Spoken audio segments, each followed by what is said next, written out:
Hello, welcome, and thank you for having me. It's a real great pleasure to be here in Boston.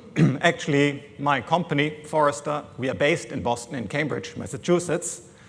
And so for me, this is in many respects a hometown as well. I love to be here, and it's great to have the opportunity to talk to you today. At Forrester, we really have one big theme, and that is to challenge thinking in the industries we engage with, and thereby to drive change. And I want to focus in on the issue of omnichannel, because omnichannel does pop up quite a bit in discussions, but it does pop up very often in the context of trying to improve the customer engagement that companies have with their customers or their customers' customers. And it's not a new concept by all means, but it's a very important part of the puzzle that companies are looking at increasingly to improve the customer engagement and customer experience discussion. Now, before we really move into the presentation at large, let's look at the definition of omnichannel a bit, because based on the experiences, we do see there's a bit of confusion out there, room for different interpretations. And at Forrester, we define omnichannel as the coordination of different channels from sales, marketing, fulfillment, and so on, and supporting systems that are required to really connect the different customers via different devices to create this seamless and consistent customer experience. And there are two important perspectives that really matter from a customer perspective. And it's firstly that the customer would say, I want to interact with the vendor in a way of my choice and when it suits me. So the customer is really in control. And secondly, the customer would say, I expect relevant information, relevant interaction that is based on a personalized and also context-based situation, relevant to my specific needs, my moment in time. There are two other characteristics that are important, and that is the observation that omnichannel really is all about avoiding a disconnection when the customer engages with your brand via the various channels. And this means that the customer experience needs to be treated as one across all the different channels, which again means that the messaging needs to be synchronized, the content needs to be synchronized, and also the processes need to be synchronized and aligned. And secondly, that's actually a very important point when you go about rolling out your omnichannel activities. It's about aligning staff objectives, because you need to ensure that the different staff members have the similar objectives, pull in the same direction. You need to ensure that the management goals are aligned, that the goals between different sales divisions, for instance, the online sales and the classic retail sales, are aligned. A showstopper for omnichannel quite often is that these incentives are not aligned. And we also believe that it's not really key to bring together all possible channels under the sun. It's okay to select those channels that matter to your customers, to your context. So it's not really required to touch all the boxes here. It's important to really focus on those channels and interaction momentums that really are important to your use cases that you want to support.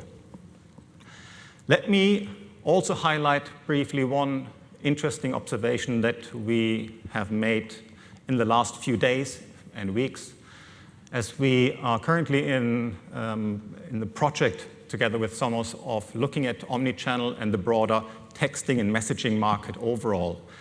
And we have some preliminary survey findings that I would like to share with you here regarding omnichannel. And that is, firstly, that when we ask which of the initiatives out there are really important, are key to driving your customer engagement strategy, we see that the key initiatives is, of course, sales, but then it's followed trying to increase customer satisfaction. And that is great. So it means the enhancement of customer engagement has sunk in as a key important focus area. What is also quite telling here is that omnichannel is at a very low 28% compared to the 55% for driving greater customer satisfaction. So there's a disconnect here because we believe strongly at Forrester that omnichannel is a key building block for enhancing customer engagement and customer satisfaction. And clearly, the omnichannel message is not getting through yet to the people responsible for enhancing the customer engagement initiatives. And this is supported by some additional findings here that, for instance, 8 out of 10 companies still treat their agent in the contact center according to channel. So there is not one unique approach to having one set of agents deal across all the channels. Secondly, another observation here, that half of the companies out there, they are actually not dealing with a centralized database. So there are data silos all over the place still. And if you don't have a synchronized and centralized database, there's a risk that you treat one customer in different ways, which is highly irritating as a customer. And thirdly, we also see that only 4 out of 10 companies, they have managed to really synchronize and align their messaging from a marketing perspective as opposed to texting. So I would say these 3 data points are good evidence that it's absolutely essential to take a new look at omnichannel activities. Omnichannel is a key building block to driving greater customer experiences. And with this, let's move on to the actual presentation for today. And that is the omnichannel opportunity out there. But before we look at the omnichannel opportunity, I think we need to even step back further and ask, what are the real opportunities for the CSPs, the communication service providers, and their enterprise customers, their consumers in the coming years? And we see a whole range of different opportunities out there. We see that some CSPs might decide, we want to move into the segment of providing connectivity only. It's maybe a niche segment, but we do see some players really focusing in on this particular segment. Then we see some players which say, we want to become infrastructure service providers. So it's the connectivity plus some additional services around the connectivity, for instance, cloud-based carrier-grade services. Then we see other carriers that want to become platform providers, in particular in the IoT space. There's a lot of excitement by CSPs to really tap into the IoT opportunity. And then there are other CSPs which say, let's become service orchestrators, different services via our platform, and we synchronize different third-party services across our network. And then there is an alternative perspective where some carriers say, let's become trusted data intermediaries. We collect, transmit, store, and potentially even analyze data. And frankly, most CSPs are tapping into different elements of these different opportunity models. But what we do believe is that omnichannel will play a very important part to address all of these market potential possibilities here. And let me tell you why we think this is the case. Omnichannel, in many respects, is or should be related to supporting the customer engagement across the entire customer lifecycle, from all the different stages, from discovering new products, exploring new products, to buying a product, starting to using the product, asking questions about a product or service, and engaging with the brand in a broader sense. And there are particular elements that are opportunities for omnichannel to tap into. For instance, if we're in pre-sales, meaning before we actually have bought a product or service, we see that companies and brands should think about proactive engagement, for instance, to guide the customers to the right products or services that might be relevant to them in a specific moment in time. If we are during the buying and at the beginning of the use cycle, we look at onboarding opportunities where omnichannel could support for the customer experience and engagement through customer activation type of experiences. And if we look at post-sales, a very important part of building trust with the customer, we said that the opportunities for omnichannel to touch on classification of cases, contact routing in the contact center, of course, measuring customer satisfaction, interacting with the customer there, scheduling, optimization plans, and also proactive activation of additional functions and features of a product or service.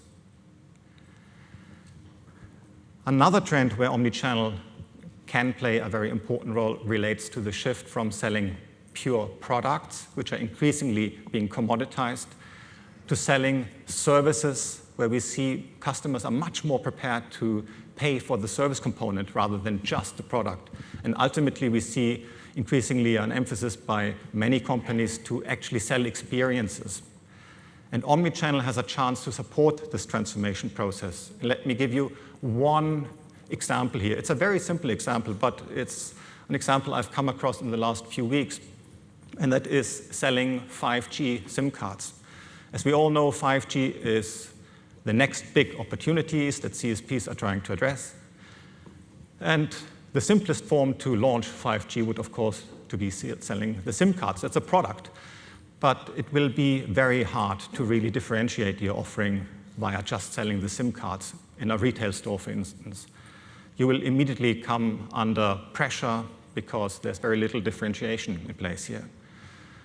Another opportunity, what we are beginning to see here, is to sell a TV streaming services which is based on 5G. And some of the CSPs out there are beginning to move into this direction.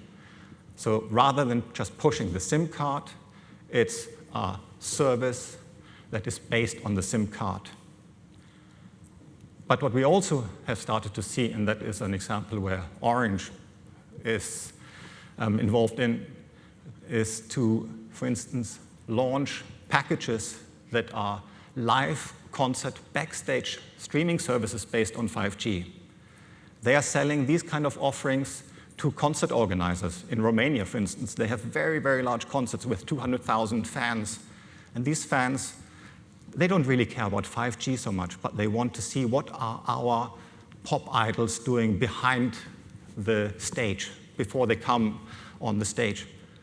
And so they work together with the concert venue organizers to engage with the customers via, of course, the 5G network in a way which is very much reliant on the omnichannel component, because you need to engage with the customers, the fans, via the concert venue, via a mobile app, via a website, and so on. So it's a different approach to where omnichannel can come in to really reposition your brand and the engagement that you have with your customers. Now, why does omnichannel really matter for delivering great customer experiences? So we've seen already some indications what you could do with it, but why does it really matter? So from a very high-level perspective, it addresses some core challenges that CSPs and other enterprises are facing. Firstly, there are the operational efficiencies that are a real benefit for omnichannel strategies. That means that you can consolidate the campaigns that you run for online, for mobile, for texting, and so on, as one under the omnichannel brand. You can see that there's a reduction in subscriber acquisition and retention costs if you run omnichannel effectively. And you also see that there's an overall reduction in the workload of your contact center. So in other words, the operational costs are driven down if you do it correctly. Secondly, we see that there is a clear impact on customer experience, because omnichannel by definition is all about offering frictionless switching between the channels. And we also see that it's very helpful to have a single view of the customer to deliver great customer experiences. We see that these brands are actually also able to build deeper relationships with their customers and use features such as automating particular elements of the customer engagement, offering self-service components via self-service portals and so on, as an additional value add, because customers are actually quite comfortable these days to take matters into their own hand when they try to change certain functions and features. And then we see that there is a real benefit that omnichannel can support by shifting away from a purely transaction-based engagement with the customer towards advisory-based customer experiences. So helping customers to make the right decision based on previous and past buying patterns, for instance. And then, of course, Omnichannel can help with driving revenues, because through each channel you can now observe, detect, and collect data about customer behavior, customer interests. And these data points help you to build a much greater insight about the customer, an individual customer. We heard about it early on. And this clearly then helps you to enhance your cross and upselling opportunities. So in total, the companies that do omnichannel correctly, they really see a pickup in revenues. Now, from a CSP perspective, omnichannel can get very complex very quickly. And CSPs, in comparison to other sectors like retail, finance, and so on, is actually lagging somewhat behind. And the reasons are quite simple. If we remember our customer life cycle, we see a fairly complex picture here. And if we then overlay it with a different set of omnichannel possibilities, and then look at the different customer types, whether it's a B2B customer, whether it's a Gen Z customer or a baby boomer customer, we see that each one of these customers has a different preferable route how to interact with us, which makes it incredibly complex very quickly, not mentioning any regulatory issues that might further complicate the picture significantly. And this very quickly becomes a big challenge for CSPs to really build up from a operational and tech structure perspective. Now, we also believe that it would be very short-sighted to stop in the contact center when you're rolling out your omnichannel capabilities. We believe that it's important to think about the potential for omnichannel that sits beyond the contact center. Think outside the box, especially now that you as CSPs are exploring many different revenue opportunities. And let me take you through 3 examples of what omnichannel could also support in terms of future opportunities. I'm not saying this is happening right now everywhere, but let me give you some examples of how you might rethink the usage scenarios for omnichannel. Firstly, let's look at the potential of omnichannel as being part of a smart home offering by a CSP. And the customer could, for instance, check remotely a security webcam at home via his tablet. Let's imagine that this customer could track the home electricity consumption via his smartphone, or receive information regarding home delivery times from a partnering supermarket via a smart fridge. All of these examples individually are, of course, possible today already.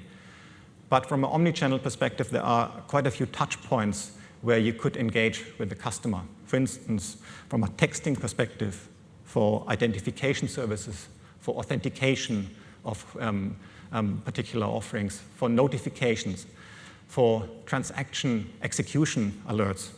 So there is a potential to really rethink our smart home offering with an omnichannel component to it. Secondly, let's look at a scenario where omnichannel would be part of a retail sector offering, and a consumer of beauty products could receive information about a special promotion of a new product that is similar to a product that the customer liked in the past already. And maybe you would even get a promotional offer via snail mail, very traditional mail offerings, because people still appreciate some of these mail shots, some of us at least. Then let's imagine that this person also would be able to set up a personalized appointment with a beautician in the retail store via a wearable, and get information about a similar product to the one that she's actually looking for, but which is available only in a different store via her mobile device. And again, there is potential for omnichannel to support this transaction via confirmation of availability of a particular product, advice of how to use a particular product, and maybe even navigation, for instance, like where the next store is, where the product is available.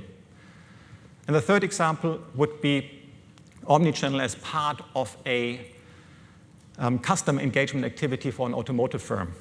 We heard about the future for automotive firms.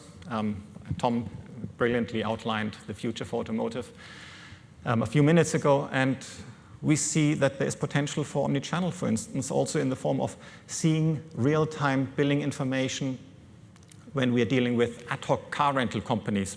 In Germany, BMW, for instance, launched Drive Now, which is a service where you can rent a car by the minute from anywhere in the city, and you drop it again anywhere in the city. And you get the potential to interact with BMW through a dashboard inside the car, or on your mobile phone if you like, or via texting, or a website, or a phone call. We see the potential to also engage with the customers, for instance, via loyalty schemes, via a smart TV and whatnot. So for instance, I get texting suggestions for which cars I might want to drive, because I'm using the service, based on the cars I've driven in the past. That's one form to engage with me, which is very different from the normal car dealership in the past. And of course, you could also imagine that Omnichannel would be able to support authentication services where we want to get in touch with partners by the automotive firm. And again, the potential here would be for texting to support omnichannel activities via identification services, targeted advertising, transaction transparency. Now, these three examples are very high level, very simplistic, but it should hopefully give you an idea of how exciting the possibilities are for omnichannel if we use them differently from just the plain vanilla contact center type of solutions. And what we have heard from businesses as part of the survey that I mentioned early on is that businesses say that the key advantages that they see for the toll-free numbering as a messaging platform are that they provide enhanced customer experiences, that they are much faster in terms of providing response times, that there is a two-way conversation possible via toll-free texting, that there's a real-time component to it, and also that these numbers are quite easy to remember. So all of these advantages, I think, are very powerful to build them into a broader omnichannel strategy. Now, how should you as a CSP or you as your customers go about developing our omnichannel platform and achieving excellence with it? Now, firstly, we believe it's very important to develop an outside-in perspective of your technology stack. And by this, I mean that it's important to turn your worldview upside down. As a very traditional CSP technology expert, you would come from the network, work your way through the hardware infrastructure, then the software component, before you reach the user experience. And this is the traditional CSP approach to driving customer experience. We all know it, and it's not working tremendously well, to be honest. What we see that the best-in-class companies do is that they come very much from the top down. They come from the user experience. They pay a great deal of attention to the data stack.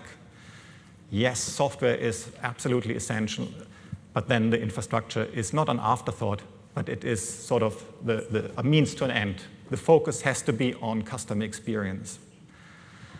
Now, the next steps are the questions, of course, where should we invest?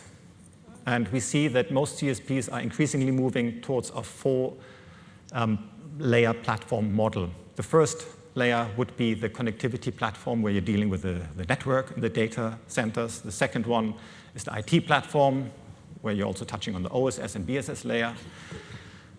The third one would be the experience platform, where you're dealing with the digital services, both from the CSP itself, but also the third-party partners, the ecosystem. And then on top sits the insights platform, where you analyze the data to really ramp up your engagement with the customer in a meaningful and relevant manner. From an investment perspective, from an omnichannel investment perspective, this means that there are four key components. Firstly, you need to really think about investments regarding the unified presentation layer. how can you ensure that you have a synchronized unified content management layer in place. Secondly, a unified access layer to allow the customer from different device types to access the same content for self-care, commerce, involved partners, and so on. The third layer would be the unified customer view layer, so that you as a CSP or enterprise customer get a clear view of the customer.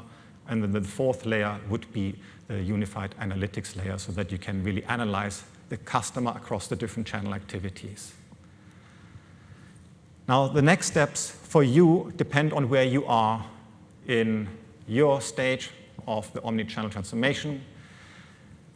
And if you're at the very beginning, then it's of course very important to firstly define your business objectives as an organization. What do you want from omnichannel? Involve the different stakeholders, because they usually sit in many different divisions and work across different silos. Align also customer experience management teams with omnichannel teams, and drive this outside in and design thinking capability across the organization. KPIs to look at very closely would be still very contact center driven, for instance, resolution time or contact center cost. If you feel you're already more of an intermediary, then ensure that there's a single data lake. I mentioned the centralized data platform early on. Critical to have a single view of the customer. Create a single customer profile, because you want to be viewed as one customer, irrespective of which channel you're using. Embrace structured and unstructured data, and also enhance your social listening skills. And focus the omnichannel potential on the growth initiatives that are out there, the 3 examples that I provided. And the KPIs, therefore, are churn and customer satisfaction, and these types of more customer-focused KPIs and metrics.